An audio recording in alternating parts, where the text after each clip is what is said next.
Bonsoir à toutes et à tous, nous sommes le mardi 12 avril et vous êtes sur la chaîne Twitch du DFCO. Voici le sommaire de l'émission. On commencera ce programme avec Kevin Muin, vice-champion de France du burger, qui est déjà avec nous, puis Colin Stephen qui sera ensuite à nos côtés. Tom Doucher viendra nous parler de la préparation physique au niveau de la formation. Enfin, il était hier sur le terrain. Michael Le Bihan sera notre dernier invité de la soirée. C'est parti pour ce nouveau numéro de DFCO 360. Bonsoir Kevin. Bonsoir. On est très heureux de vous accueillir dans notre émission. Pour les gens qui vous ne connaissent pas encore, il y en a encore ça, sur Dijon. Ouais, je pense. Le 30 mars dernier, vous êtes devenu vice-champion de France du burger. Ouais. C'est ça, et vous êtes chef responsable de Foodies à Dijon. Peut-être ceux qui vous ont déjà croisé à la boutique. Ouais. Première question, déjà, comment fait-on pour participer au championnat de France du burger ? Eh ben, on est sélectionné sur dossier. Donc en fait, l'organisation nous impose un thème. Donc cette année, c'était Globetrotter, donc voyage, tout ça. Ils imposent un thème, ils nous demandent d'établir une recette, d'envoyer 2 photos et de décrire notre thème, comment on l'a compris, pourquoi on a choisi ce burger. Et après, ils sélectionnent 25 personnes. Sur ces 25 personnes, ils divisent ça en 5 régions, grandes régions, donc nord-est, nord-ouest, sud-est, sud-ouest et Île-de-France. Et à l'issue de ça, on fait une première finale régionale. Et ensuite, le vainqueur de la finale régionale va en finale France. N'hésitez pas à poser vos questions à Kevin. Justement, de votre côté, à quel moment avez-vous décidé de se lancer dans ce beau projet ? Eh ben, ça va faire un petit moment déjà, parce qu'en fait, j'ai participé en 2020, où j'ai été vainqueur de la finale régionale. Malheureusement, en France, j'ai rien fait. J'ai fait 4e, du moins. Et du coup, suite à ça, je me suis dit, je vais retourner. Je veux recommencer. Donc là, les thèmes ont été donnés, ça devait être fin décembre, mi-décembre.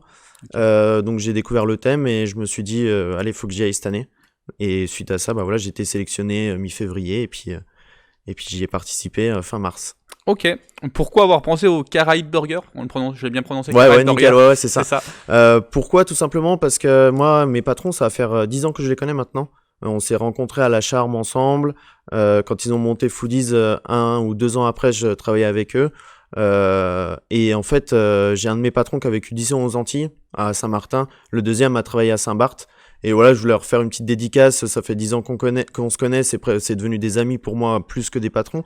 Et c'était important pour moi de leur faire une dédicace. C'était le thème approprié. Puis je pense que ça a bien marché parce que du coup, vice-champion de France, c'était le jour où il fallait que je sois là. Exactement. Au niveau de la composition, comment est composé ? De quoi est composé ce burger ? Alors en premier, c'est un pain maison. Donc c'est un pain à la pomme de terre qui sera feuilleté sur le principe d'un feuilletage avec du curcuma et zeste de citron vert dedans. J'ai une sauce curry colombo, des pickles de mangue. Donc les pickles, c'est comme un cornichon en fait. C'est de la mangue. Cornichon. Ouais, exactement. Okay. C'est de la mangue que j'ai fait macérer dans du vinaigre. J'ai une salade d'herbes, donc persil et aneth. J'ai une sauce chien. C'est un condiment des Antilles en fait. C'est un petit condiment bien épicé. Et des steaks mâchés. Les steaks mâchés, c'est des steaks, c'est une boule de steak haché que je viens écraser sur une plancha bien chaude. Et ça va faire une caramélisation. Et en fait, ça fait un steak assez fin. Donc là, j'en ai mis 2 pour qu'il y ait de la viande quand même. C'était important. Et banane plantain, avocat frais. Et puis voilà. Y avait-il justement des contraintes ? Vous parliez de 2 steaks. Est-ce que ça, c'est une contrainte, le poids de la viande ? Alors, la viande, non. La seule contrainte, c'est que d'utiliser de la viande du fournisseur qui organise le concours, donc de Socopa. Donc eux, ils proposent plusieurs gammes de viande, la viande hachée. Cette année, ils avaient des steaks mâchés. C'est une nouvelle gamme qu'ils lancent depuis cette année. Après, c'est surtout une contrainte budgétaire. Ils demandent que le burger fasse moins de 5 € de prix revenu. Et après, il y a pas mal de choses. Il y a aussi le fait que ça soit commercialisable. Donc pour eux, il faut que ça soit vendable en quantité, on va dire, normale. Et qu'il n'y ait pas un burger qui soit effectivement sur le jour d'un concours facile à faire, mais par contre le jour d'un service qu'on puisse pas envoyer. Ok. Est-ce que le burger a évolué entre le moment où vous avez pensé sa conception et le moment le jour J, est-ce que ça... Ouais, bien sûr, ouais, carrément. Le jour de la conception, j'ai pensé à cette recette-là, on en a discuté avec les patrons, on s'est mis au point, on a fait un premier essai, et suite à ça, on a fait des essais tout le temps. On l'a fait goûter, je l'ai fait goûter à tous mes collègues aussi, parce que c'était important pour moi que chacun puisse donner son avis. Et puis, c'est vrai que quand on travaille sur quelque chose, généralement, on est un peu focus dedans et on n'a pas le recul qu'ont les autres. Donc, c'était important pour moi qu'ils goûtent, qu'ils me disent, tiens, voilà, attention, là, il manque ça, là, il faudrait ça. Et suite à ça, on a établi une recette qui a permis d'être vraiment plutôt optimum. Il manquait un petit truc pour être champion, mais on est pas mal quand même. Ok, il y a déjà des supporters du burger, God21, salut la team, grand passionné de burger, je valide ce début d'émission. Bah, ça fait plaisir. Justement, comment on s'entraîne? Comment s'entraîne-t-on quand on prépare les championnats de France du burger? Eh ben, on s'entraîne. Donc, en fait, le jour du concours, c'est sortir 4 burgers en 25 minutes. Ok. Donc, suite à ça, une fois que ma recette était établie, je savais ce que je voulais. Et ben, tous les jours, j'ai fait quasiment 3 semaines, un mois, où tous les jours, je faisais mes 4 burgers.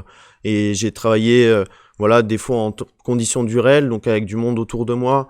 Parce que le jour du concours, il y a forcément du monde, des gens qui posent des questions, le jury. J'ai travaillé aussi en faisant qu'un seul burger, mais en le montant voilà, de manière vraiment visuellement très belle. Okay. Et puis après, bah ouais, c'est du travail tous les jours pour faire en sorte qu'on soit dans le timing, que tout soit au top et qu'il n'y ait pas d'accro. Il y a toujours un accro, mais il faut éviter faut faire en sorte de l'éviter, pardon. Okay. Est-ce qu'il y a comme un bac blanc entre guillemets pour le baccalauréat? Est-ce que vous êtes testé avant justement par rapport à ça, vraiment se mettre dans les contraintes? Alors ouais, mais on le fait de manière personnelle. C'est que moi je l'ai fait de manière personnelle. Okay. Voilà, je suis allé un lundi quand le resto était fermé. Je me suis mis avec la même taille que le plan de travail qu'on a le jour J. Avec de la musique, parce que vu que ça se passe sur un salon, il y a du monde, il y a de la musique. Dans les conditions. Ouais, c'est ça. J'ai invité des gens pour que voilà, des gens puissent passer, poser des questions. Et ouais, non, c'est le seul examen blanc que j'ai passé. Ouais. C'est ça. Ok. Bah, est-ce que vous continuez pendant ce temps-là aussi à travailler à Foodies? Ouais, bien sûr. Ouais. Donc c'est encore du temps supplémentaire pris sur. Ouais, bah bien sûr. Mais après, c'est le jeu des concours. Oui. C'est que voilà, on peut pas. Dans les grosses brigades de cuisine, ça se fait où effectivement une personne qui fait un concours ne va pas faire son service et va travailler que son concours. Malheureusement, on n'est pas une assez grosse brigade pour le faire, donc mais ça me va bien. Moi, j'aime bien ça, j'aime bien travailler. Et on a aussi eu l'occasion de le proposer aux clients. En fait, 3 semaines avant le concours, on l'a proposé en burger du jour. Ça nous a permis de faire un retour client, de savoir ce qu'il pensait, parce que voilà, je pense que tout le monde a son mot à dire et on peut avoir des idées de tout le monde, donc c'était important pour moi de le faire. Justement, maintenant, les Dijonnais vont pouvoir le retrouver à la carte de Foodies? Ouais, bien sûr. On a fait en sorte d'être en place. Donc, normalement, demain midi ou demain soir, il sera à la carte. On le mettra en burger du jour. Et je pense qu'on le mettra pendant un certain temps, puis on l'enlèvera, puis on le remettra suivant nos approvisionnements. Ça sera vraiment le même qui a été fait pour les championnats de France, où il y a forcément pour le grand nombre, vous avez dû adapter un petit peu. Le seul petit truc qu'on a adapté, c'est que le pain sera pas un pain feuilleté. D'accord. Parce qu'on n'est pas équipé pour faire du pain feuilleté en grosse quantité. Mais ça sera un pain avec curcuma, citron vert et non, après tout le reste est pareil. Ouais. Ok. Une deuxième place, est-ce qu'il y a des regrets? Il y avait la place d'aller chercher le titre? Bah, il y a toujours des regrets. Moi, ça forcément. Fait depuis que je suis tout jeune, hein, j'adore le sport. Je fais beaucoup de compétitions dans le judo, dans plein d'autres sports. Donc forcément, il y a des regrets hein, dans ces choses-là. Les concours, on y va pour gagner. Malheureusement, je suis deuxième, mais ma deuxième place et mon regret d'être premier a été compensé par le fait qu'en finale régionale, j'ai fait l'unanimité au niveau du jury et que tout le monde était vraiment ultra unanime sur le fait que voilà, j'ai gagné entre guillemets haut la main la finale régionale. Et après, bah, quand on y repense, c'est deuxième sur 1800, donc ça reste une belle performance. Plus derrière que devant. Voilà, c'est ça. Ouais. Et qui gagne d'ailleurs, alors il est du sud-est, me semble-t-il, et il a fait un Bao Burger. Donc c'est un burger vietnamien. D'accord. Voilà. Ok. Est-ce que du coup on verra Kevin pour la prochaine édition? Je sais pas, je vais savourer celle-là, mais ouais, je pense que on verra. Envie d'y retourner. Ouais, on vient en mangeant, si on peut faire la petite blague. Exactement. Ouais, non, c'est exactement ça. Je pense que soit moi, mais ouais, je pense que j'y retournerai. En tout cas, les concours, moi, ça me plaît, donc je pense que ce soit dans les burgers ou dans autre chose, j'en ferai. Ouais. Compétition. Exactement. Une question de Galoro, ça quand un burger aux couleurs du DFCO du coup? Couleur rouge. Ah ouais, ça peut se faire. Ouais, c'est une bonne idée. C'est vrai. Les compétitions, burger, DFCO. Ouais, c'est vrai. Couleur rouge, un burger rouge, pourquoi pas. Parfait, Kevin, merci. Donc du coup, merci demain à la carte de Foodies, le Carré Burger plus tout vos autres productions et puis bah peut-être l'an prochain pour le titre. Avec plaisir. Merci Kevin. Merci de l'invitation. Aucun problème, avec plaisir. On enchaîne dans quelques instants avec Colline, Stéphane, notre joueuse qui va venir nous rejoindre. À tout de suite. Et on continue cette émission avec Colline, Stéphane qui est avec nous. Salut Colline. Salut. Tout va bien, l'entraînement était bon aujourd'hui, il y avait séance? Ouais, ça allait, on a eu une séance ce matin sur le terrain et muscu cet après-midi. Parfait, pleine forme. Ouais, pleine forme. Vous deviez jouer le week-end dernier à Saint-Etienne, c'est annulé en raison de la neige. Comment a été accueillie la nouvelle? Vous aviez hâte de jouer? Ouais, c'était un peu compliqué parce qu'on avait eu la semaine aussi avant sans match. Donc on espérait vraiment jouer ce match. Je trouve que c'est un match important pour le maintien. Donc après, voilà, on l'a su la veille. On a pu faire une opposition interne entre nous, jouer contre les garçons U15 aussi, donc ça nous a permis quand même de rester en jambes. Et puis après, Bordeaux arrive ce week-end, donc on s'est concentré aussi sur ce match.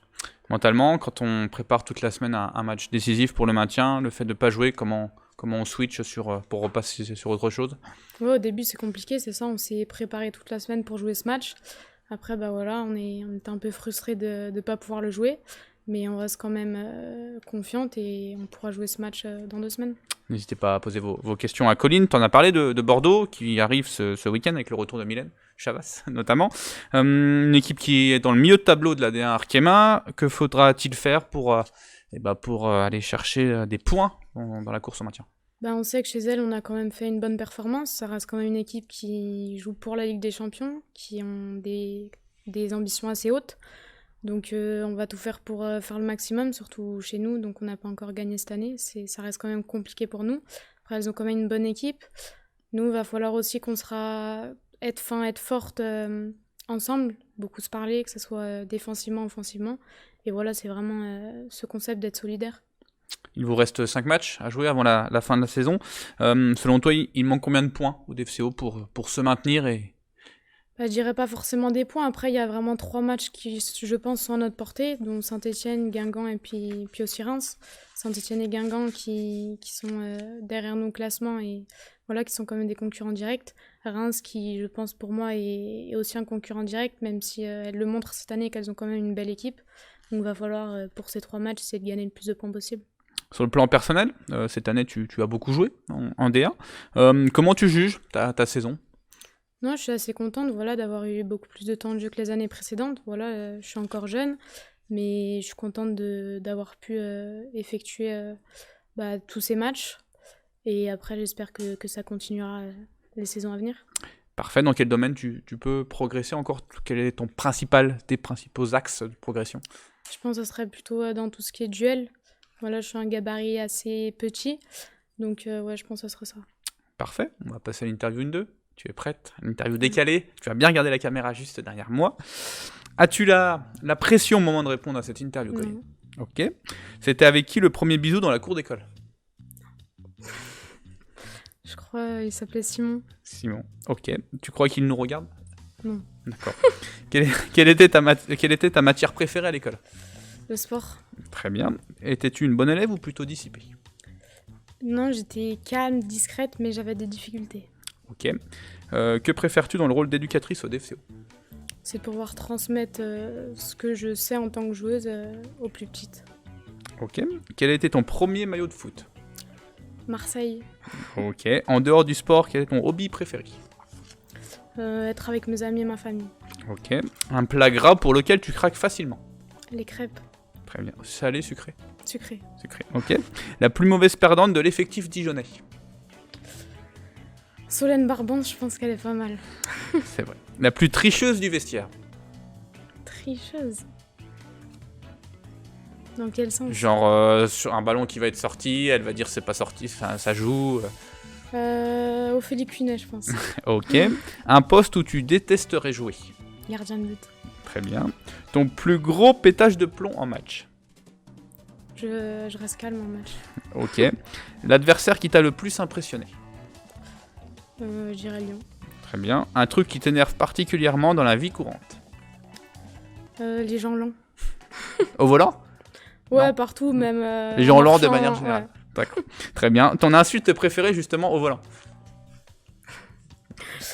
Non, je peux pas dire. D'accord. Ok. Tu t'énerves vite? Ouais. Très bien. Ton lieu préféré à Dijon? Les Pousseaux, hein. Ok. Ton talent caché? Talent caché. Je sais Ah pas. bah. Ok. Tu regardes quoi comme série? Je regarde beaucoup de séries en ce moment, je suis sur Dynasty. Très bien. Quelqu'un de connu que tu aimerais trop rencontrer? Neymar. Très bien. Avec en plus le maillot de Marseille. Ouais, bah. Donc Neymar à Marseille. Voilà. Ok, très bien. Super. On passe à la roue, Colline. Donc je rappelle le règlement. Montre-nous la pire photo de ton téléphone si tu tombes sur le rouge. Le jaune, tu découvres qui se cache derrière les 3 visages. Le bleu, tu réponds à la question corset du vestiaire. Le vert, on verra si tu es incollable sur la ville de Dijon. Le violet, tu reproduis l'emoji que tu as devant toi. Et le doré, soit tu nous racontes une blague, soit tu chantes. Allez, quoi tu veux. Sachant évidemment que c'est moi un peu qui choisis les catégories violet. Celui-là, violet, je le valide. Je valide. Et donc, du coup, tu dois reproduire les emojis que tu as devant toi. Le premier, et tu le fais bien devant la caméra. Voilà, sur la gauche. Très bien, Colline. Super. Allez, tu peux continuer à relancer une nouvelle fois. Vert. Alors, moi, j'ai repris les mêmes questions que la précédente émission. Combien y a-t-il de clochers à Dijon? Ah, il y en avait beaucoup, j'ai entendu ça. Je sais pas, 130, un truc comme ça, non? 100. C'était 100. Et la deuxième question, comment se nomme la porte célèbre de Dijon? On dit souvent que ça ressemble vers la place d'Arcy. L'Arc de Triomphe? Oui, mais c'est porte Guillaume. Ah, ok. Porte Guillaume. Vas-y, tu peux continuer. Vert. Allez, on va s'arranger sur relance. Allez, relance, quand même, pas trop abuser. Ah, soit la meilleure blague, soit tu chantes. Je suis sûre que personne n'a chanté. J'ai eu des chanteuses ici. Mylène a chanté. J'ai eu des blagues de Lisa. J'ai eu une blague de Solène. Je vais chanter. Allez, vas-y. C'est bon? Quoi tu veux. Oh mon Dieu, laissez-les-moi, les beaux yeux de la maman. Enlevez-moi même tout le reste, mais pas la douceur de ses gestes. Bravo. Là, Kenji, c'est ça? Kenji, ouais. Vas-y, là t'as passé la pire catégorie, je te le dis. Jaune. Ah, jaune. Tu dois découvrir la joueuse qui se cache, les 3 joueuses, pardon, qui se cachent derrière la magnifique création de Bertrand, l'infographiste qui s'amuse toujours le mardi. Les cheveux, c'est Solène Barbance. Oui. Les yeux, c'est Jenna. Oui. Et la bouche... Alors, la bouche était avec le visage de Solène Barbance. Il te reste... Ah, le nez d'Elo. Ouais, d'accord. Ok, t'as reconnu le piercing. Ah, le piercing. Et oui, la petite différence. Bravo. Vas-y, tu peux relancer. T'as quasiment fait déjà presque toutes les catégories. Le bleu. Ah, la question corset du vestiaire. Alors, qui est la plus pénible lors des longs déplacements? Solène Durand. Pourquoi? Elle peut pas rester à sa place. Elle est obligée de marcher dans le bus, d'aller voir tout le monde. Ouais, c'est elle. D'accord, d'embêter celles qui dorment. Ouais, voilà. Nous prendre en photo quand on dort. Ok, sur le terrain, qui chambre le plus l'adversaire en match? En match? Je sais pas, peut-être Hélène Fercoq, je pense. Ah oui. Je pense. Elle provoque pas mal, discrètement. Ouais. Subtilement, dirons-nous. Eh ben, parfait. Il reste le rouge. Allez, vas-y, pour voir la pire photo de ton téléphone. C'est la catégorie que tout le monde attend. Allez, regarde, discrètement, ça souffle sur les coulisses. La pire photo de ton téléphone, Colline. Alors, elle avait annoncé que ça allait peut-être avoir des représailles. Dis-nous tout sur ce beau petit cliché que tu nous as sorti de ton téléphone portable. C'est Marie-Jo, donc on sortait de l'entraînement, on venait de finir, et en fait elle s'était cassé le nez à l'entraînement, donc j'avais pris une photo voilà, de sa tête avec son nez cassé. Marie-Jo Girardot. Voilà, on voit le cliché à l'image. Bon, tu penses qu'elle peut t'en vouloir? Je pense, ouais. Que demain, dans le vestiaire, ça peut poser problème? Peut-être. Ok, très bien. Marie-Jo Girardot, tu seras peut-être la prochaine invitée, comme ça tu pourras te venger. Parfait. Et ben, Colline, on était bon. Match samedi contre Bordeaux. Allez voir les filles. 14h30 au Pousseau pour une victoire. 3 points. Important.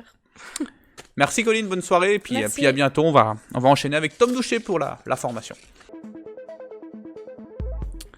Et on poursuit cette émission avec Tom Doucher qui est avec nous. Bonsoir Tom. Salut.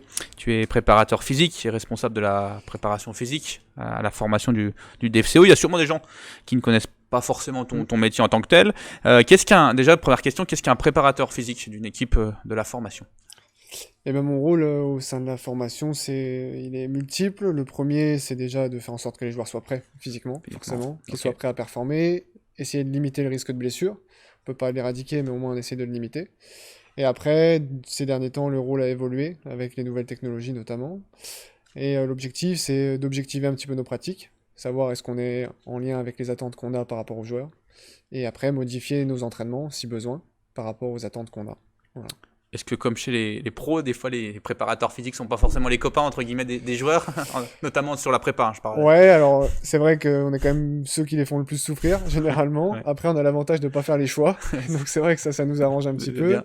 Et je dirais qu'avec les joueurs, on a quand même une relation assez privilégiée.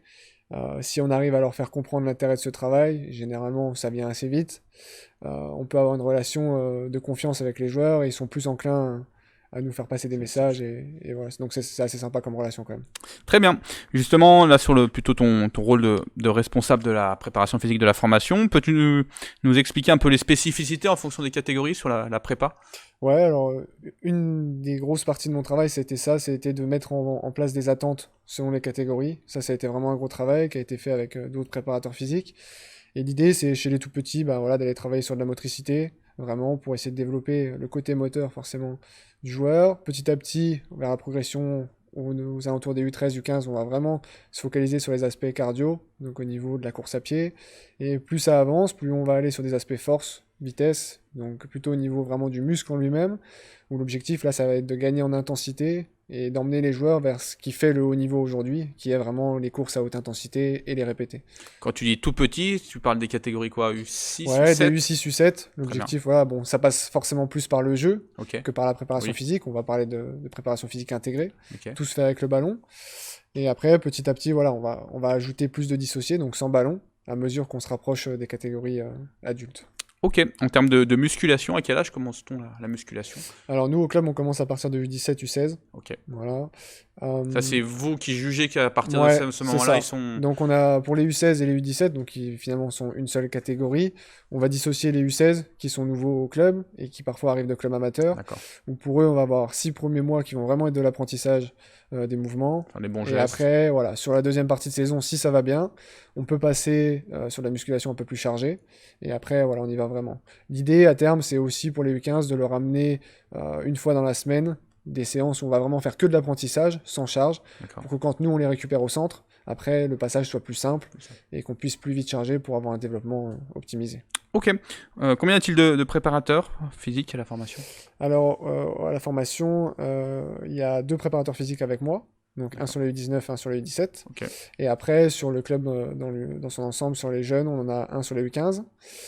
Et après, on en a aussi sur les catégories féminines, donc sur la formation, post-formation et la pré-formation. Donc voilà, j'ai 6 préparateurs physiques avec moi pour m'épauler, qui sont des stagiaires et qui sont encore en études. Très bien. Voilà. Ok. Tu as parlé des filles. Quelles sont les spécificités, les principales entre les garçons et les filles sur la préparation physique et la musculation ? Je dirais pas qu'il y a énormément de différence. La préparation physique, elle reste plus ou moins commune. Au niveau de la puberté, ça varie un petit peu, parce que les filles ont un pic de puberté qui arrive un peu plus tôt. D'accord. Donc du coup, on va pouvoir commencer certains travails un peu plus jeunes avec les filles qu'avec les garçons. Après, la grosse différence, à mesure que les filles grandissent, ça va être de prendre en compte les menstruations, qui vont vraiment impacter les performances. Et donc ça, c'est des choses qui sont de plus en plus prises en compte dans l'entraînement et qu'on doit adapter. Voilà. D'accord. Ok. Par exemple, pour un jeune d'une équipe N3, enfin un jeune, aussi on peut parler d'un jeune, comment s'organise une semaine pour lui en termes de Alors pour un physique. jeune de l'équipe N3, nous on a le lundi, donc le lendemain du match généralement, on a une séance de musculation au haut du corps qui est suivie par une séance sur le terrain, donc récupération généralement. Le mardi, on a une séance sur le terrain, le matin, une séance forte. Mercredi matin, une séance forte aussi. Le mercredi après-midi, on a une séance de musculation bas du corps. Jeudi matin, on a une séance un peu plus légère à l'approche du match. Jeudi après-midi, on a les spécifiques, donc au poste. Vendredi, là, généralement, on va être sur une séance un peu plus courte et quand même un petit intense à l'approche du match. Voilà. Et après, selon les profils, on va individualiser. On a certains joueurs qui ont des besoins bien distincts, donc pour qui on va rajouter plus de musculation. On va remplacer une petite partie de la séance terrain par de la musculation. Voilà, on s'adapte un petit peu comme ça. Ouais, justement, cette catégorie est un petit peu particulière parce que tu as un grand écart entre les âges. Comment on s'adapte à ça, justement ? L'idée, c'est de considérer l'individu vraiment. D'accord. Voilà, donc quels sont ses besoins, quelles sont les attentes du haut niveau à son poste, comment on peut faire pour combler ses manques, pour l'emmener au haut niveau. Voilà. Mon objectif, c'est vraiment ça, c'est que d'un point de vue physique, une fois qu'ils ont fait leur passage à la formation, ils soient prêts pour atteindre le niveau professionnel. Très bien. Les questions. Jérémy, tu es le plus beau. Bon, ça, c'est pas une question. Au niveau des moyens techniques, je sais que t'étais bien présent sur ce domaine-là. Les moyens techniques ont évolué ces dernières années. On peut parler des GPS. Les GPS, pour les gens justement qui le voient pas forcément, qui le voient chez les pros, ils ont les chasubles un peu noirs et si tu me dis si une bêtise, avec la GPS et dans le dos. C'est pour ça que vous voyez beaucoup souvent à la télé les pros qui ont les brassières avec le GPS. Comment vois-tu la préparation physique dans les prochaines années avec des moyens qui évoluent sans cesse? Déjà, ces moyens technologiques, ils ont vraiment révolutionné la préparation physique. Parce que comme je disais tout à l'heure, l'avantage de ces méthodes-là, c'est que ça nous a vraiment permis d'objectiver nos pratiques. On avait des idées un petit peu sur ce qu'on faisait. On pensait que ça engendrait certaines choses chez nos athlètes. Et pour autant, on n'était peut-être pas forcément toujours vraiment très précis sur ce qu'on proposait. Maintenant, on sait. Voilà, on sait un joueur, quand on veut qu'il fasse tant, s'il n'a pas fait tant, on va pouvoir rajouter. Voilà, donc à terme, dans les années qui vont venir, ça va être encore plus. On va avoir de la data tout autour de nous.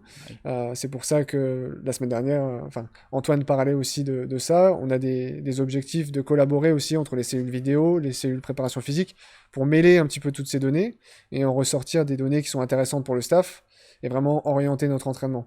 Donc dans les années à venir, c'est vraiment ça en fait, c'est de gérer toutes ces données et en tirer les informations pertinentes, parce que des données, on en a plein. Maintenant, qu'est-ce qu'on en fait? Ça, c'est la grosse problématique. On les utilise. Voilà, c'est ça. Dernière question, la relation avec les entraîneurs quand on est préparateur physique? Alors, la relation avec les entraîneurs, moi, mon objectif, c'est que la préparation physique, elle soit aussi cachée dans l'entraînement technique. Donc, c'est de leur donner les consignes pour que dans leur entraînement, je puisse aussi travailler un petit peu le côté physique. Donc, ça va être au niveau des dimensions des terrains. Okay. Voilà, de leur dire, aujourd'hui, on va faire des grands terrains, comme ça, on va pouvoir travailler aussi en vitesse, de manière intégrée. Les temps de jeu, ça va être des temps courts, comme ça, on va pouvoir répéter ces distances à haute intensité. Voilà, c'est vraiment par rapport à ça, les durées de séance. Et après, j'intègre à l'intérieur du travail si besoin. Parfait, Tom, on a été complet.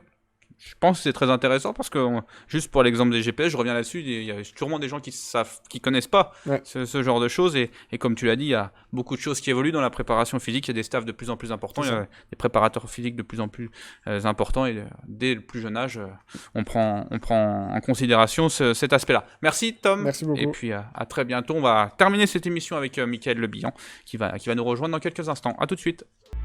Et on conclut cette émission avec notre attaquant et buteur Mickaël Le Bihan. Salut Mika. Salut. La nuit a été courte, mais as-tu bien récupéré après la rencontre d'hier? Ouais, bien, ouais. Il nous a laissé au repos aujourd'hui, donc on a pu faire une grasse matinée et après on est parti en soins faire de la récupération. Donc voilà, on est bien pour réattaquer samedi. On va parler un petit peu de cette rencontre d'hier. 2 buts partout, vous avez mené, vous avez allé chercher le point du match nul. Est-ce que pour toi c'est un résultat logique? Est-ce qu'il y avait la place d'aller prendre les 3 points? Ouais, il y avait la place, on aurait pu mettre le 3e. Après, je pense qu'on n'a pas fait un très bon match, donc voilà, on repart avec un point et je pense que c'est bien déjà. Et vous accrochez à une équipe du top 5 aussi. Ouais, c'est important parce que c'est vrai qu'on a à cœur de montrer qu'on peut rivaliser avec ces équipes-là. Donc là, on a une bonne semaine qui nous attend et c'est l'occasion de montrer si on était capable de rivaliser avec le haut de tableau. Avec ce point obtenu, ça fait donc 6 matchs de suite que le DFCO ne perd plus. Comment t'expliques cette belle série de notre équipe? Non, on est mieux, on se connaît de plus en plus. Il y a eu pas mal de nouveaux joueurs au début de saison, donc forcément ça met du temps. Donc maintenant voilà, on est bien et l'objectif c'est de bien finir la saison pour être au top l'année prochaine. Première question qui arrive. Chizumulu, bonsoir Mickaël, as-tu kiffé le DFCO Tour avec les enfants? Ouais, très bien, ouais, j'aime beaucoup ce genre d'organisation, donc voilà, j'ai trouvé ça top et voilà, il y en a sûrement d'autres. Yes. Julie Foot, salut Mickaël, pourquoi avoir choisi le numéro 8 et pas un autre? Franchement, ça fait quelques années que je l'ai commencé au Havre et ça s'est bien passé et voilà, c'est un 8, c'est le numéro que j'apprécie. Le 9, je l'ai eu beaucoup quand j'étais petit, donc voilà, j'aime plus du tout, mais le 8, ouais, c'est un numéro que j'apprécie. Ouais, c'est voilà, et du coup, maintenant, quand il est disponible, je le prends. Très bien. Autre question, qui est le plus gros chambreur entre toi et Fred Samaritano? C'est vrai que la barre est haute. Frédéric Samaritano, c'est pas mal. C'est un autre registre, mais c'est pas mal. Si on demande à lui, il va dire moi, mais moi, je vais dire lui. Ok. Non, ouais, on aime bien chambrer. Très bien. Tu parlais du gros calendrier qui arrive, Ajaccio, qui vient samedi à Gaston Gérard, une équipe qui prend peu de buts. Comment faire sauter ce verrou ajaccien? On n'a pas fait encore la vidéo sur eux, donc on verra dans la semaine. C'est vrai que ça va être un match compliqué. Pour moi, ça va être le plus dur des matchs qui arrivent. Donc voilà, c'est une équipe qui prend très peu de buts. À nous de travailler et voir leurs faiblesses pour faire un résultat. De ton côté, tu reviens très bien. Comment tu juges ta saison, déjà de manière générale, jusqu'à présent? Non, je me sens bien. Comme je l'ai toujours dit, il faut que j'enchaîne pour être bien sur le terrain. En ce moment, j'enchaîne. Donc voilà, j'essaye d'être le plus important pour l'équipe. J'ai eu des blessures au début de saison qui m'ont freiné. Et puis, j'ai mis du temps à revenir. Donc là, je me sens de mieux en mieux. Et comme je l'ai dit tout à l'heure, collectivement, mais là, c'est individuellement. L'objectif, c'est de bien finir la saison. Très bien. On va passer aux questions décalées. Tu es prêt? Tu regardes la caméra derrière. As-tu la pression au moment de répondre à cette interview? C'est un peu, ouais. Ok. T'es-tu bien débouché les oreilles? Ouais. C'est bon, ok. Tiens d'ailleurs, explique-nous d'où vient cette célébration.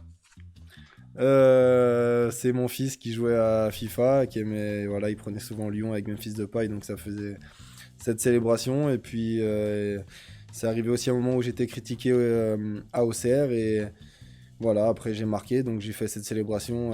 Voilà, c'était un petit signe en restant respectueux plutôt que voilà de dire fermez vos bouches. Je trouvais ça plus propre de dire voilà, plus subtil, exactement, c'est le mot. Okay. Plus subtil de dire voilà, vous pouvez parler, je continue de travailler, voilà, je vous écoute pas.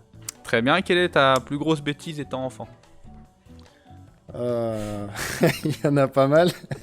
Ma mère va me tuer. Non, il y en a pas mal. Après, j'ai cassé pas mal de carreaux en jouant au foot. Très bien. La punition pour les enfants Lebillon, c'est quoi? C'est le coin. Très bien. Le joueur de foot qui est affiché en poster dans ta chambre? Robinho. Très bien. À part le football, quel autre sport as-tu testé? Ok. Quel autre sport t'intéresse le plus à la télé? Ok, j'ai du mal à regarder le foot déjà à la télé. Alors, Et au contraire, le moins, est-ce qu'il y a un sport que t'aimes pas du tout regarder? Non, franchement. Ok. Tu chantes quoi pour les bisutages d'arrivée? Section d'assaut ou Corneille, ça dépend. Les années, tu varies. Ouais, ça dépend quelle chanson je révise avant. Très bien.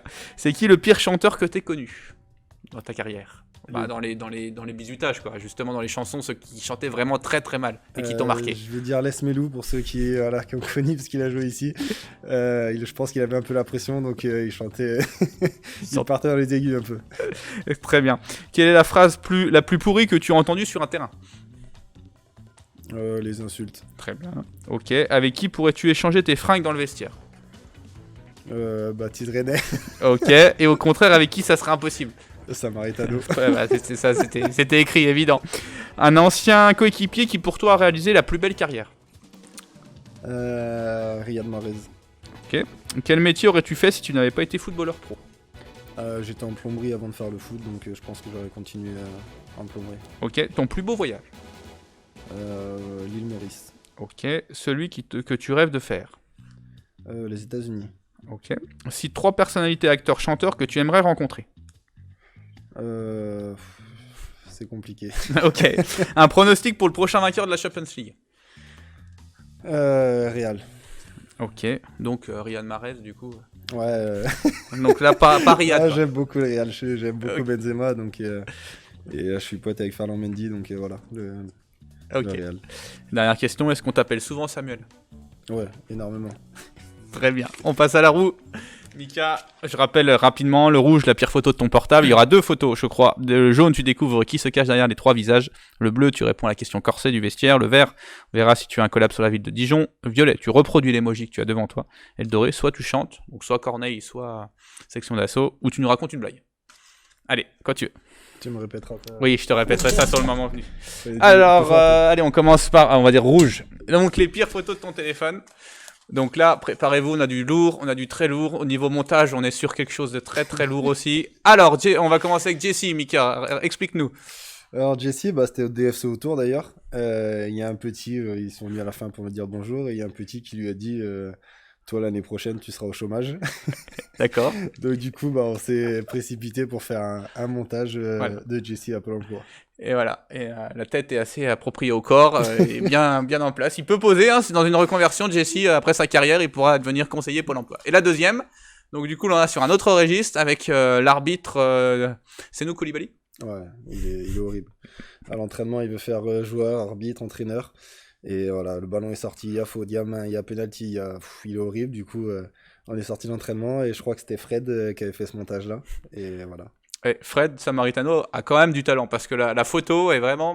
Le montage est sympa. Non, il y a du potentiel dans les montages. Mais c'est Joe Marier qui reste le meilleur quand même. C'est vrai, qui met la barre très, très haute. De loin. De très loin. Vas-y, tu peux continuer, Mika, pour la roue. Ah, vert. Alors, la ville de Dijon. Combien y a-t-il d'habitants à Dijon, approximativement 150. Bien, 155 000 en 2015. Donc peut-être que le chiffre 150 est bon. Et comment se nomme l'ours célèbre de Dijon? Pas du tout. C'est l'ours pompon. Voilà. L'ours pompon, ok. Tu peux continuer. Bien, 150 000, t'étais dans le vrai. T'es dans le vrai. Ah, donc soit tu chantes, soit tu nous fais ta meilleure blague. Ma meilleure blague? Parce que je vais pas chanter déjà. Ok, fais-nous ta meilleure blague. Et je vais essayer d'être bon parce que je suis nul à chaque fois. Donc, allez, je t'écoute. La meilleure blague, c'est un bateau rempli de bébés. Oui. Et le bateau il coule. Tous les bébés coulent, sauf un. Pourquoi? Vous l'avez? Non. Parce qu'il a la culotte petit bateau. Ok, c'est temps qu'on arrive à la fin de la saison, parce qu'au niveau blague, petit à petit, on avait eu Lisa qui avait déjà mis la barre très haute, et là, Amika finit en beauté. On continue, c'est bien, le petit bateau.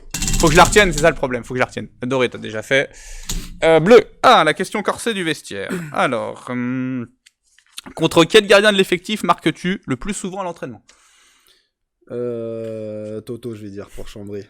Toto. Ok, qui dort le plus souvent lors des déplacements en bus? C'est Ahmad, je dirais Ahmad. Ouais. Je le vois jamais les yeux ouverts. Je pense que je dirais Ahmad, ouais. Ah, Mathéo est pas mal aussi. Ah, Mathéo à la vie. Ouais. Mais Mathéo fait peur quand il dort, parce qu'il bouge la tête, il ouvre ses yeux, c'est bizarre. Mais je dirais Ahmad ou Mathéo. Ok, très bien, vas-y, t'as quasiment fait pas mal de catégories. Rouge, on a déjà fait. Violet, les emojis. Allez, donc je te mets entre les emojis, tu dois les reproduire, Mika. Je dois faire le même? Ouais, le même sur la caméra ici. Ok.